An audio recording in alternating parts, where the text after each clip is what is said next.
Hey guys, it's Michael with Pocketnow.com here back at Samsung on IFA Day 2 in Berlin, checking out the Galaxy Note 2 again. We had a hands-on with this device yesterday and went through a lot of its features, but we want to sort of compare and contrast it to the Galaxy S3. This is an AT&T branded variant I brought with me from the States, but it is identical to all Galaxy S3s physically. Right next to the Galaxy Note 2, you can see the obvious size increase and also a color difference that we did not immediately detect. Still the same kind of faux brushed metal, but this, I believe it's titanium gray, is not quite the same as the deep blue of the Galaxy S3. You can see the similarities in the camera modules here, similar configurations as far as the headphone jacks go. No stylus, obviously, on the S3. Volume rocker, power button. Coming to the Galaxy Note 2 from a Galaxy S3 will feel just like coming home, right down to the ripple pattern on the Nature UX. So, obviously very similar devices from a manufacturer that prizes uniformity across its high-end product line. So one of the primary reasons that the Note stands apart from a high-end standard smartphone like the Galaxy S3 is that S Pen Stylus. Now if you fire up S Note on the Galaxy S3, or rather S Memo, excuse me, you know, you're perfectly free to write with your finger on the capacitive screen here, but there's no pressure-sensitive Wacom digitizer or anything of that sort. So you're going to kind of get this constant pressure of this thick line on the screen that doesn't really do a lot. And we know that styluses tend to be a bit more specific than that. The S Pen takes it a little bit further. See, we've got that air view hovering action going on, but also you can see pressure sensitivity variations as I push harder and the virtual ink seeps into the virtual paper, whereas with softer,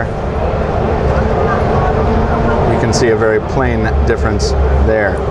Another thing people have been asking us are if there are any improvements to S-Voice in Jelly Bean, in the Jelly Bean version of that the Note 2 is running. So we're just going to ask S-Voice a couple questions here, double tap on both. What's the weather like in Berlin today? These are running on different networks. The Galaxy S3 giving us the forecast for Berlin, New Jersey. LOL.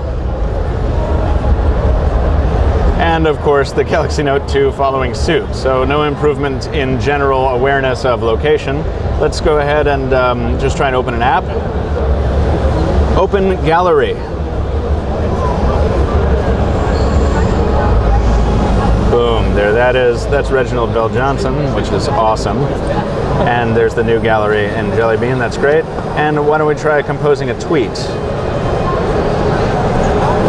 Tweet. IFA is awesome! Exclamation point. Once again, this is on HSPA, this is on Samsung's Wi-Fi network here at IFA.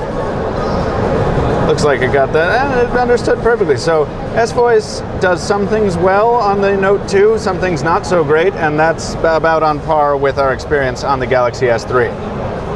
So one of the things about the Galaxy S3 being a smaller device than the Note 2 that's convenient is that the keyboard generally is accessible with one hand if you have your other hand is busy with something. Whereas on the Note 2, that is still sort of the case, but really not quite so much. Getting to the Q and the one, that's a little bit difficult, and I have medium-sized hands. If you have smaller hands, it'll be much more difficult. So Samsung has thoughtfully included a setting in their stock keyboard. You jump on into settings, and you can set one-handed operation right there.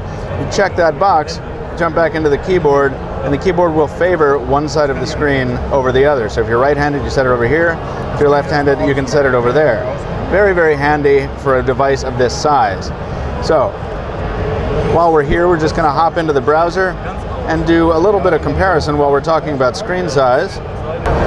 And because these are on different networks, this is not a speed test necessarily, as much as it is an examination of what the sites look like on what the same site looks like on a standard superphone display and on a standard phablet display, a term that Samsung has recently sort of embraced.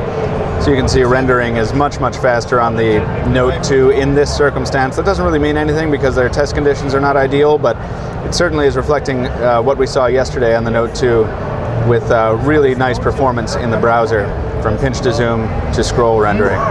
When you look at this, you definitely have to double tap to get to column view to actually read the text, whereas on the Note 2 you really don't have to. It's not necessarily comfortable to read text this size, but you can do it. It is possible, whereas on the S3 it's not really possible unless you are have especially acute vision. And then of course there are additional enhancements to Android, the Jelly Bean version that the Note 2 is running. The Gallery app has been rethought, and in addition there have been some enhancements have been made to the Galaxy S3's pop-up play version, which is still here, but only more so, of course, on the Note 2, with a resizable window that you can move around.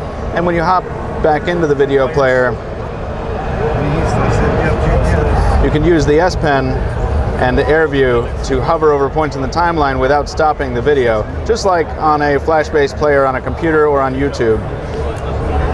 And finally, support has been included, this being Jelly Bean once again, for Google Now, which is not functioning on the network right now, but which is really handy to have, or might prove itself really handy to have, depending on your tastes.